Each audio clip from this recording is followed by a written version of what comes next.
Hello and welcome to the Interpreting Wine, Drinks and Hospitality podcast. I'm of course your host and podcast founder, Lawrence Francis.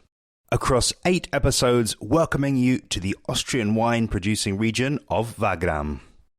While I've covered several Austrian producers on the podcast, this is the first series featuring a deep dive of a single region, with all the episodes recorded with producers in Wagram in September 2019. In their own words, they'll introduce you to the geology, the history, the local grape varieties, winemaking styles, and of course, wines of the region.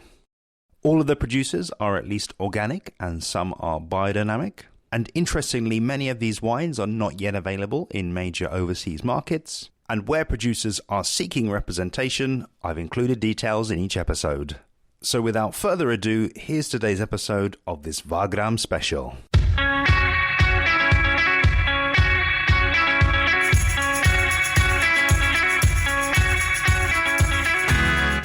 Today's episode of the Wagram special features Paul Schabl of Weingut Schabl. The next generation of this multi-generational winemaking family, Paul tells us his origin story and entry into the family business. He gives us a virtual tour of the region and their winemaking setup. We get an overview of their complete wine range. He talks transitioning to organic before a tasting of 3 of their wines. Enjoy. My name is Paul Schabl, and I'm from the winery Schabl at the Wagram region. So when growing up at the winery, I actually didn't want to do it as a job. So I first studied economics and political economy. And then I had the problem that I couldn't see myself in a job position. So I came back to the roots, and I think it was a very good decision to decide to take over the winery. I'm going to be the 5th generation in our winery. And before this, our winery belonged to a big landlord in Königsbrunn in our village, and he had a brick manufactory, big vineyards, and it was a very big winery. And he and his sister were the bosses of the winery, but both weren't married and hadn't had kids. So when he passed away, they had to give all the belongings to the working servant, who was my grandfather. Unfortunately, he had 2 wives and many kids, so all the belongings got a little bit split up. Yeah, I always love to tell this story because everybody's laughing about this, yeah. Well, I think when growing up at a winery, especially as a kid, you see many different sides of a job. Maybe the parents of your friends have always a free weekend and they make some journeys or something like this. Maybe this was the thing why I didn't want to do it the first place, but I think when doing some internships in some offices, I always knew that's not the thing I want to do, because I really love it if your job is kind of your hobby and if it's not a profession, it's just your life. So after graduating in economics, I was kind of disappointed, and then I started studying viticulture and enology and spent a year abroad and did some internships at wineries. And there I really got into organic farming and all these natural processes I formerly didn't know about or didn't pay so much attention to it. So now we are really focused on organic farming and doing everything kind of in harmony with nature, or trying it our best. So one internship I can really point out was at the winery Geierhof. It's close by in the Kremser, and it was really nice to see their attitude and how they do organic farming. They were farming since 30 years. And I think one experience which kept really in my mind was when we had a problem with a certain wine. It was a rather important wine, and they stayed really relaxed and were patient and just waited. This I wasn't used to at home, because my dad is very focused that everything runs smoothly and should be fine. And he's rather the one who does action or sets action than waiting. And I think this was really a nice way to see it. This is also different as you learn it in the textbook at school or at university. So yeah, I feel very honored to be here, as we are September 2019. I know that harvest has started in certain plots of vines that you've got here. The first thing that we did when we got here was you gave me a little drive around the vineyards, and we've just had a little look around the cellars as well, and the property here. So I wonder if I think it would help the listener really just to give them a little bit of the tour that you've kind of just given me, but in that kind of virtual way. I guess talking about the kind of topography of the Wagram region, and then also getting into your own vines and what we sort of found up there when we just had to walk around. Okay, so we are right now in a small village called Königsbrunn.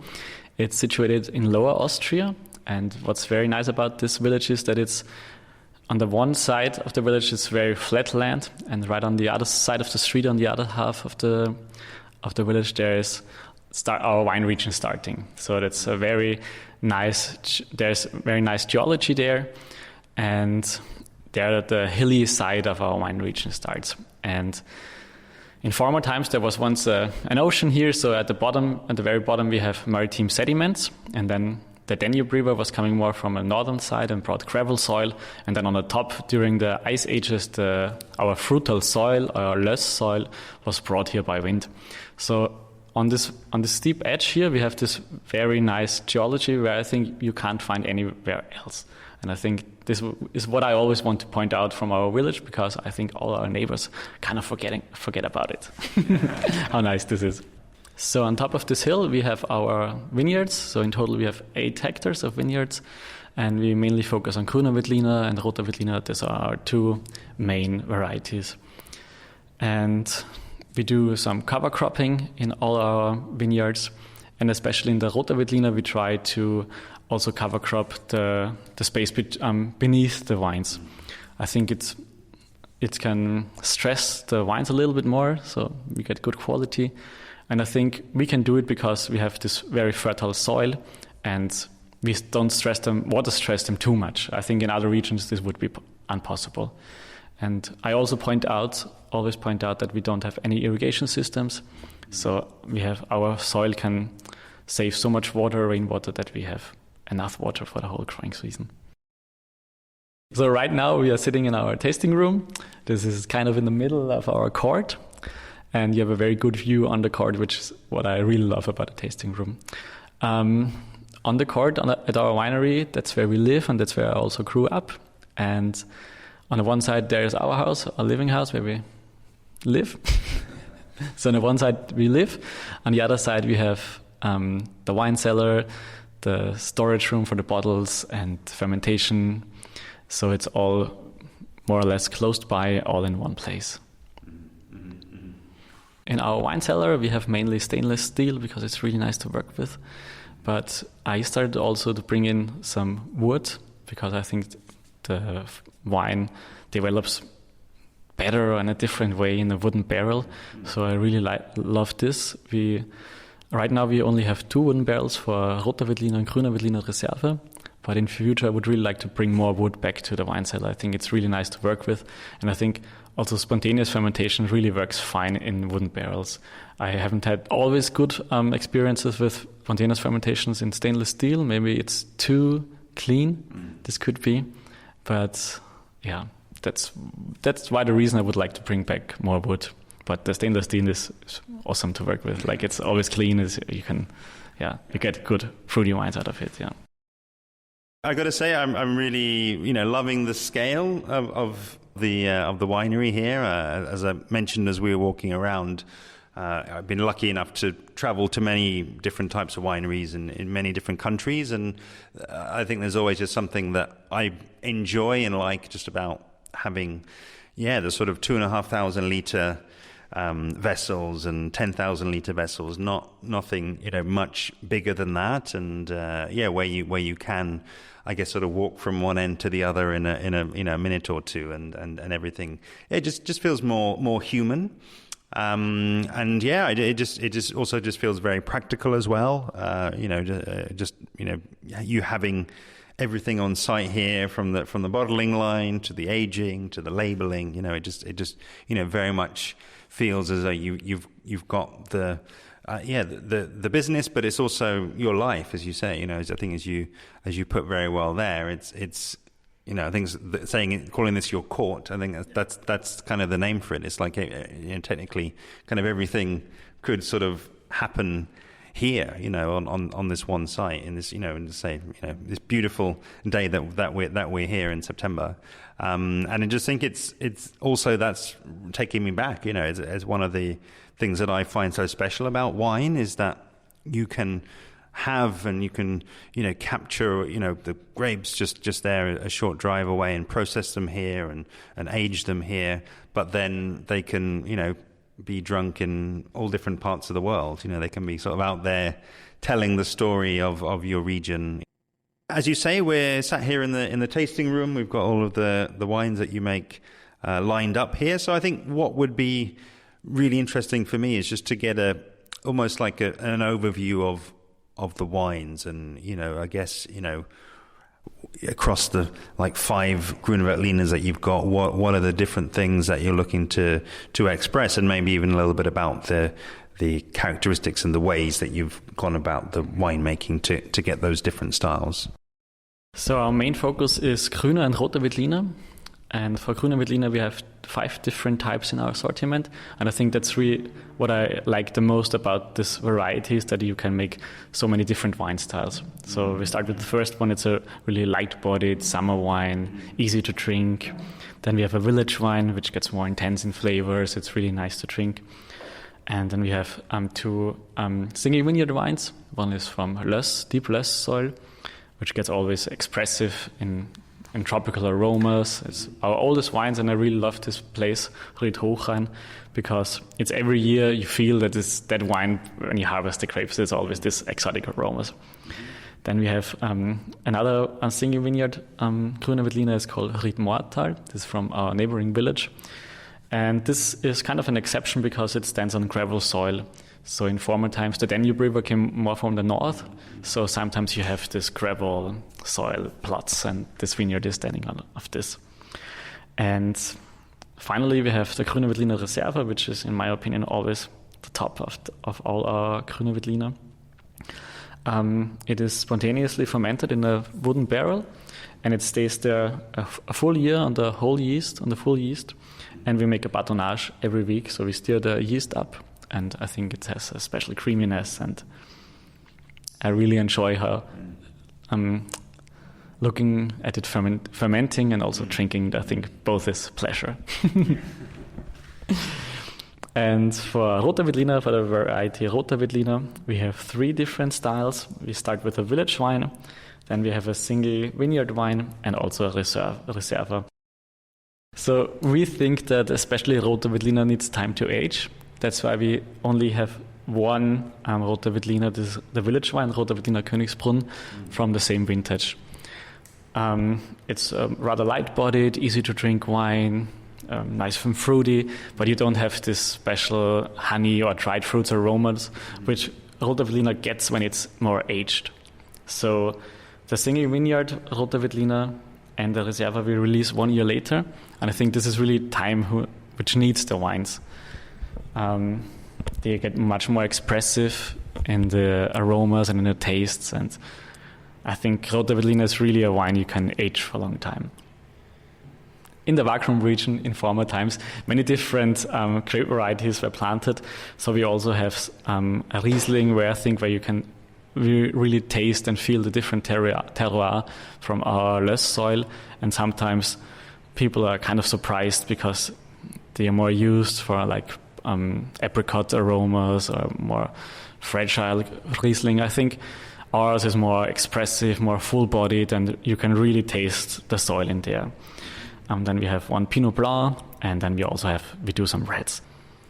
And then we have 3 younger wines, which is a gemischter Satz, which is rather interesting. It's a vineyard where different varieties are planted. So you have maybe one variety which is already overripe and some is just starting ripening. So you always get a complex variety of aromas in that wine. And then we do a rosé, which is also very nice in summer times, and a Roter Veltliner, which is a cross from Roter Veltliner, and I'm also very proud of this. Unfortunately, it's a very early ripening variety, and since it's getting hotter and hotter and it's blooming and flowering is earlier, it's kind of tricky to make a good fruity wine out of it. And finally, the wine which joins our assortment list the latest is a Pet Nat. I think this vintage was the third year we do it. So the first year, I think we just did 100 bottles of this just to try it, to give it a try. And now we kind of have pressure that it keeps the quality steady because we sell more and more, which I'm very happy about. In our Pet Nat, there are 3 grape varieties, so it's always a cuvée. It's a classic sparkling wine variety, so it's a little bit of Pinot Blanc. Then we have a Riesling for the smell, for the nose. And then we have a typical Wagram variety. This is a Roter Veltliner. I think this matches really fine. It's super interesting to me to look down the list here and see that you've got already the 2018s certified organic, and then of course given that it takes 3 years to kind of transition over, you've got the 17s, the 16s and the 15s that were kind of grown in transition. And I think I just sort of ask you to kind of reflect on that, having sort of lived through that here at the winery, and just talk a little bit about what were maybe some of the impacts of that witnessed both in the vineyard and in the winery.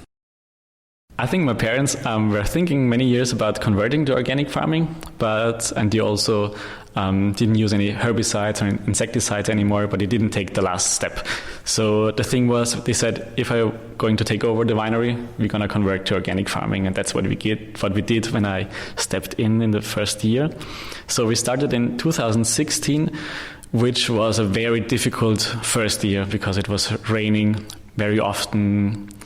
In July, it was raining every day a little bit, so it was a paradise for fungal pathogens.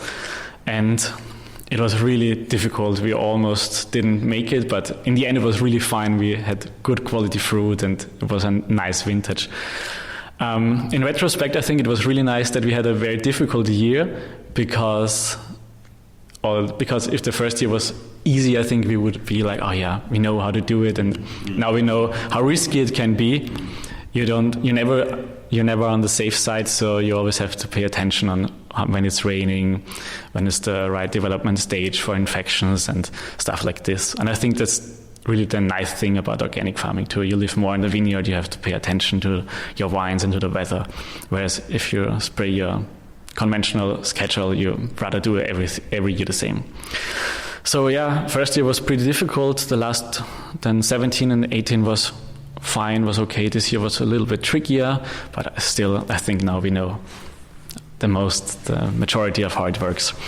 But I think it's not also a conversion for the vineyards. I think you also need these 3 years for your own to get to know your wines better and see how everything works out. And I think you also need this for yourself to convert to organic farming. I think for me, coming from university, it was nothing fresh and nothing new about this organic farming because me and my colleagues we talked a lot about this. But for my dad, I think it was a big step, and he also did a course in organic farming, and it was really interesting when he was coming home from a course, and then we had a conversation about certain things about earthworms and how bacteria in the soil behave and stuff like this. And I think this helped us also better to orientate and to think which way is the right one. I think it's super interesting, and it actually takes me back to episode 221, where I was mentioning earlier I did do a special with some winemakers not a million miles away from here in Carnuntum, where they were talking about, I guess, some of the challenges of that kind of intergenerational winemaking and kind of passing the baton on to the next generation. And I think that's something really positive that I certainly took from them, and that you've brought up here as well. That you do have to have support, I guess, from the previous generation and openness to ideas about the transition, and then also, putting in his time to not just be present in a course, but then also, letting it sort of sink in, and then also having the openness to come and share and discuss and adapt. I think that's really one of the key themes that seems to come out time and time again in winemaking and in agricultural kind of circles, is that is that intergenerational transfer of knowledge and skills in both directions, working really well for the benefit of the business and ultimately for the benefit of the wine. So yeah, hopefully that's given us a very nice segue now. So we've got a couple of glasses of wine in front of us. So yeah, tell us what we're going to be tasting, and yeah, tell us how all of what we've just been talking about shows up in the glass.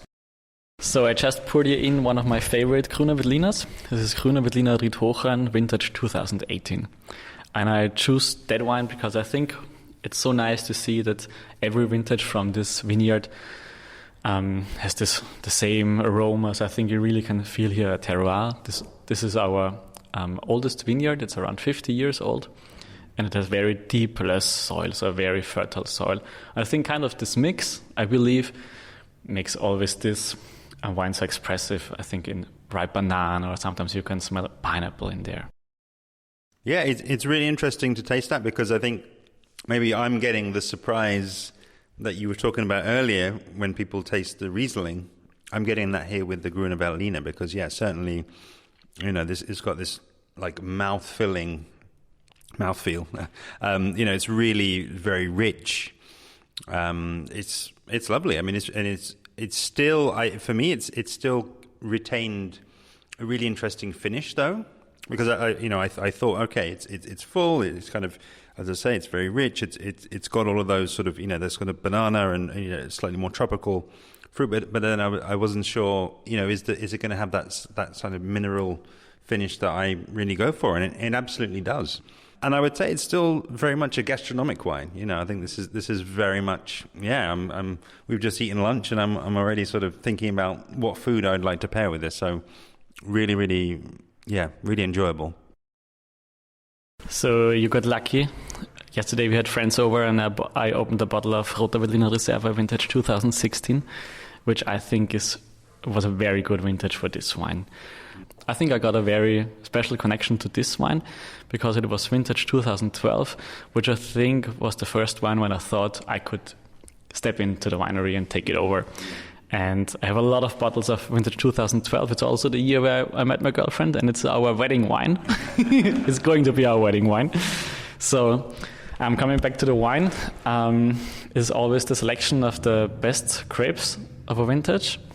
And then they get spontaneous fermented in a Acacian wooden barrel. It's very nice to see them fermenting. It takes a couple of months, and it's really nice. We let the wine stay there on full yeast and for a whole year, and we make a batonnage every week, so we stir up the yeast, and I think it gets a special creaminess, and it's very nice. I think here at vintage 2016 we really feel that Roter Veltliner can age, and then it reveals its full potential. You have this honey notes and dried fruits aromas, and in my opinion the Acacian wood is really nice with Roter Veltliner especially. I think when you ferment the Roter Veltliner in stainless steel, they develop more straight or more mainstream maybe. If our wines want to do malolactic fermentation, we let them do. This happened at our village wine last year, where we weren't so happy about it because the acidity was already rather low. But it got some nice caramel aromas from it. I think this also fits very well to this wine. But I think for Roter Veltliner, it's more the time you let it age in the barrel or in the bottle than if it's really the stainless steel or wooden barrel. I would say that. The third wine we're going to drink is the Pet Nut, and this is kind of my baby. So when I started working in the winery 3 years ago, I introduced 3 new wines. So we have now 2 village wines and the Pet Nut. And I created a new label for those 3 wines. So we collected flowers and plants from the vineyards, and then we dried and pressed them and put them back on the label in a kind of nouveau art style. So the Pet Nut we drink is a cuvée out of 3 varieties. It's a classic sparkling wine variety. It's a Pinot Blanc with a Riesling and a regional variety, a Roter Veltliner. And I think it's a really nice cuvée. When producing Pet Nut, there's only one fermentation. I think it's kind of tricky or crazy. The time you have to decide when you bottle it, it's really just a fermenting must. And you can't imagine that something tasty and delicate will come out after it. and you have to be sure that the wine is fine because you can't change anything anymore. So you put it at the right time in the bottle, and then we let it ferment the residual sugar in the bottle. And when we open it, we're most of the time surprised what came out, because we put in some cloudy fermenting must, and in the end it turns out perfectly fine. I absolutely love that. I think it's such a balanced. It's almost like an elegant petnat, I want to say. I think I mentioned before. I do like the petnat style, but I find that sometimes. They don't always feel complete. They can at times, they can sometimes be a little bit off on the nose, or they can almost, just not have a sort of a complete palate, or they can maybe just feel a little bit watery sometimes, which sometimes is great if you're a hot day and you just want to sort of get that down you. But I just feel like something like this is actually. It's actually more versatile because it's still very refreshing because of that pétillance, but it's just got such a rounded nose. It really just feels like a complete wine as well, and almost to the point where, which I think is really interesting for me, where you kind of go beyond labels and you just this is just a nice wine. It just happens to have a little bit of pétillance there. That this is not something that's the sort of a gimmick. It's just a really good wine, and yeah, I like it.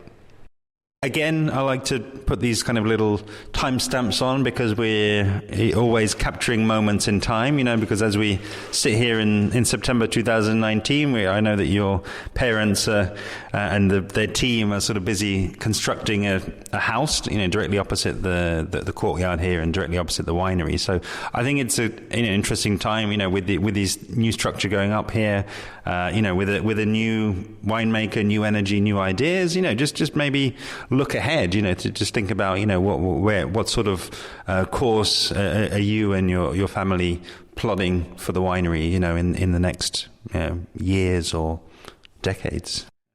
So as you just mentioned, my parents are going to build a new house. So I'm really looking forward when me and my family is moving to the winery. And then I think the real life at the winery starts. And our plans are not that we grow much bigger. I think our size is really nice. We can do it our own. That's what I really like. And that's also my kind of philosophy. After studying economics, I think growing is not the best option we can all do.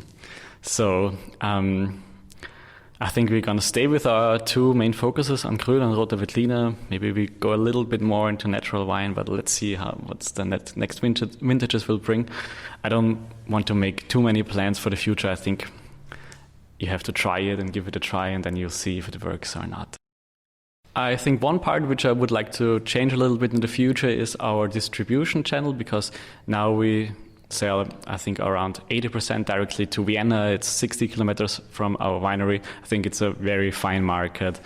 But I think it would be nice in the future to also have different channels of distribution and to other countries or globally. I think this would be kind of a goal to reach that, yeah. Thank you so much, Paul. An absolute pleasure to meet you and kick off the series together. As mentioned, the winery is currently seeking representation in the UK or US. And you can find their website, social media handle, and contact email below. And while you're at it, why not head to interpretingwine.com/listen to subscribe and make sure you're alerted when future episodes go live. Next time in the Wagram series, in episode 335, I'll be heading to famed biodynamic producer Weingut Schabl. See you then.